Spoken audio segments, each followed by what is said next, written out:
Hello students, two dimensional coordinate geometry में हम लोग स्ट्रेट लाइन का स्टडी कर रहे हैं और स्ट्रेट लाइन में हम लोगों ने एक डेरिवेशन को परफॉर्म किया था जिसका हेडिंग था कि distance of a point from a line, perpendicular distance of a point from a line. यानी किसी पॉइंट से अगर किसी लाइन पर हम परपेंडिकुलर ड्रा करते हैं तो उसका लेंथ कितना होगा। परपेंडिकुलर लेंथ निकालते थे हम लोग, या डिस्टेंस कहें हम लोग, perpendicular distance of a point from a line. Point का कोऑर्डिनेट मालूम होता था और लाइन का इक्वेशन मालूम रहता था। उस कंडीशन में हम लोगों ने एक फॉर्मूले को डिराइव किया। अब उससे रिलेटेड एक प्रॉब्लम हम लोग सॉल्व करेंगे। यहां पर भी है फाइंड द, और यहां क्या है, perpendicular of the line. Find the perpendicular of the line joining the points. दो पॉइंट दिया हुआ है, दोनों का कोऑर्डिनेट है, और from the origin. From the origin का सेंस हमेशा नॉर्मल फॉर्म में आता है। किस फॉर्म में आता है? नॉर्मल फॉर्म में आता है। इसमें है कि दो पॉइंट है, दोनों पॉइंटों को ज्वाइन करना है और ज्वाइन करने से एक लाइन बनेगा। उस लाइन का इक्वेशन क्या होगा पहले ये मालूम करते हैं, तब हम लोग परपेंडिकुलर लेंथ निकालेंगे जो कहां से ड्रा किया गया है, ऑरिजिन से ड्रा किया गया। ओके, तो गिवन क्या है?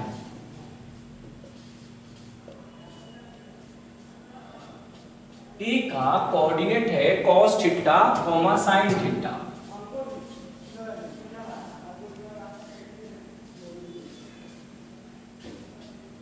और इसे हम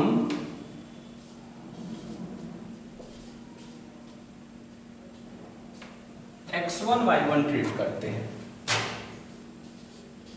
B का कोऑर्डिनेट है cos फाइव और sin five.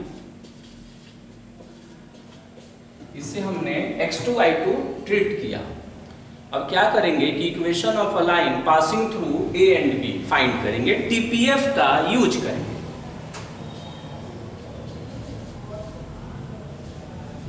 Equation of the line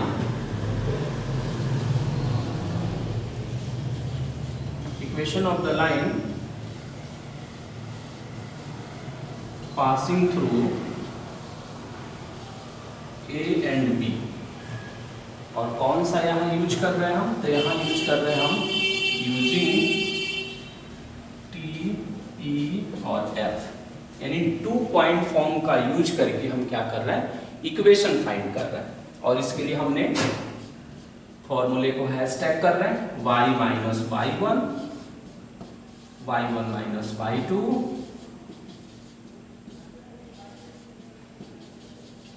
और मैंने बोला था कि जहां TPF यूज करते हैं वहां पर हम PSF का भी यूज कर सकते हैं। कैसे करते हैं ये आपको मालूम है, फिलहाल हम डायरेक्ट यहां पुटिंग कर रहे हैं।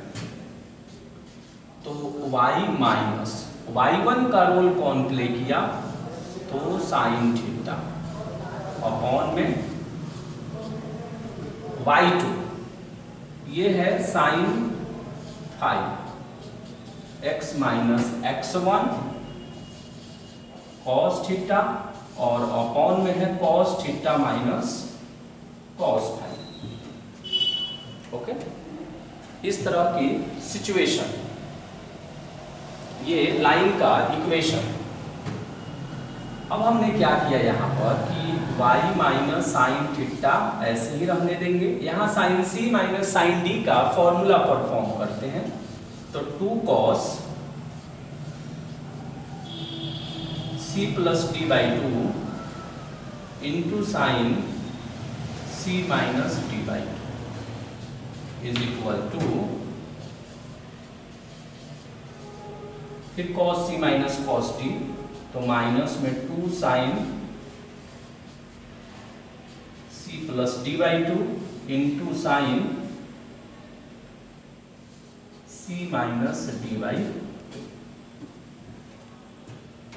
ऐसा हुआ, यहाँ माइनस हमने कर दिया इसलिए यहाँ पर d माइनस सी नहीं करना पड़ा, वहाँ c माइनस डी ही करना पड़ा। ट्रिग्नोमेट्री में ट्रांसफॉर्मेशन फॉर्मूले में इसे ऑलरेडी हम लोग डिस्कस किए थे। यहाँ 2 से 2 को कैंसिल करेंगे और हम कैंसिल करेंगे इससे, ओके, ये दोनों कैंसिल कर दिए। But we should always remember कि जिसको हम कैंसिल कर रहे हैं वो नॉट इक्वल टू 0 होनी चाहिए। क्या होनी चाहिए? Not equal to 0। बट यहाँ ये लूज कंडीशन है तो हम डायरेक्ट इसको परफॉर्म कर रहे हैं।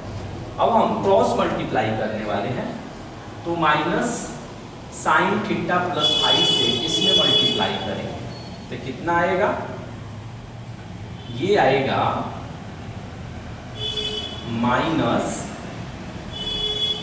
Sign theta plus phi by 2 और इनटू में वाई, और ये माइनस इसे प्लस कर देगा तो प्लस हो गया sine theta plus phi by 2 और इनटू में हो गया sine theta is equal to, अब x से इससे मल्टीप्लाई करेंगे तो ये होगा cos theta plus phi by 2 और इनटू में x हो जाएगा और minus cos theta plus phi by 2 और इनटू में cos थीटा होगा। अब यहाँ देखेंगे कि कोई आइडेंटिटी यूज हो रहा है क्या, तो देखेंगे कि यहाँ एक आइडेंटिटी की संभावना बन रही है, और वो संभावना क्या है, तो हम यहां से ऐसे लिख सकते हैं x into cos theta plus phi by 2, ये अपने पोजीशन पर है। y वाले को इधर ट्रांसफर कर लेते हैं तो प्लस में होगा y और sine theta plus phi by 2, okay, और इज इक्वल टू हो जाएगा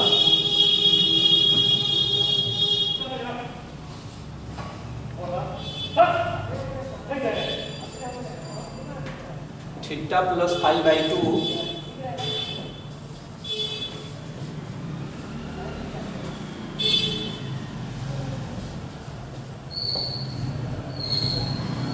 इंटू में साइन थीटा, और ये एक आइडेंटिटी का निर्माण कर रहा है, cos A into cos B plus में sine A into sine B.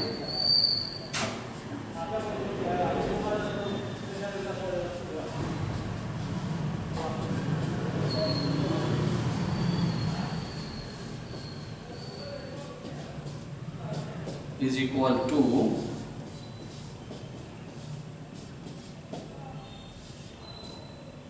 तो ये आएगा, इसे जो हम सिंप्लीफाई करेंगे तो ये आएगा फाई माइनस थीटा बाई 2 आएगा, या इसी को हम थीटा माइनस फाई बाई 2 भी लिख सकते हैं, इसलिए कि कॉस पर नेगेटिव का कोई इम्पैक्ट नहीं पड़ता है। तो हमने इसे क्या किया कि ऐसे हमने इसे सजा लेते हैं, एक्स कॉस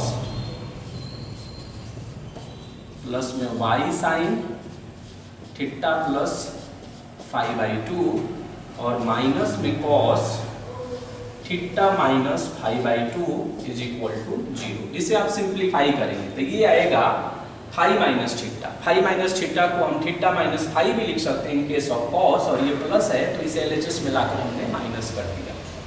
ये इक्वेशन हो गया, ये लाइन का इक्वेशन है, और इस पर परपेंडिकुलर, यानी ऐसा सिचुएशन है कि एक लाइन है और ऑरिजिन से इस पर परपेंडिकुलर ड्रा किया गया, ऑरिजिन जिसका कोऑर्डिनेट कितना होगा 0 0, और यहाँ एक परपेंडिकुलर ड्रा किया गया, और यही ये लाइन है जिस लाइन का इक्वेशन आप देख रहे हैं यहाँ पर। ये डाउन में जो लाइन है उसी का ये इक्वेशन है। तो हमको क्या करना है, परपेंडिकुलर लेंथ निकालना है, यानी मुझे ON निकालना है, ON।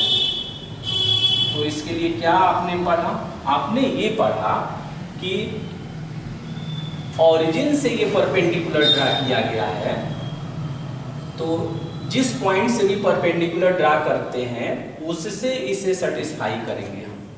तो 0 into cos theta plus 5/2 plus में 0 into sine theta plus 5/2 minus cos theta minus 5/2 upon under root, आपने फॉर्मूला में पढ़ा होगा, x का कोफिशिएंट देखिए उसका स्क्वायर प्लस y का कोफिशिएंट देखिए उसका स्क्वायर,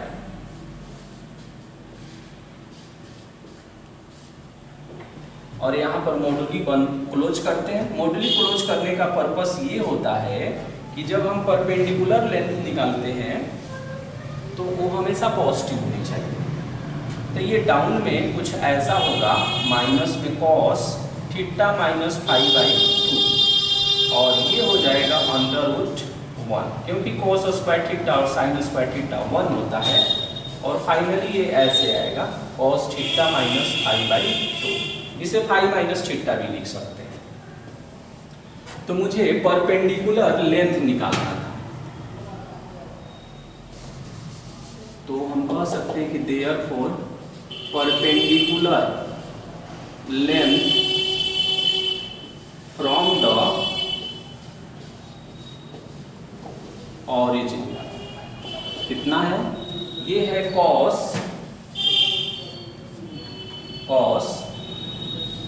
थीटा माइनस 5/2, ये है आपका परपेंडिकुलर लेंथ हो गया। अब है कि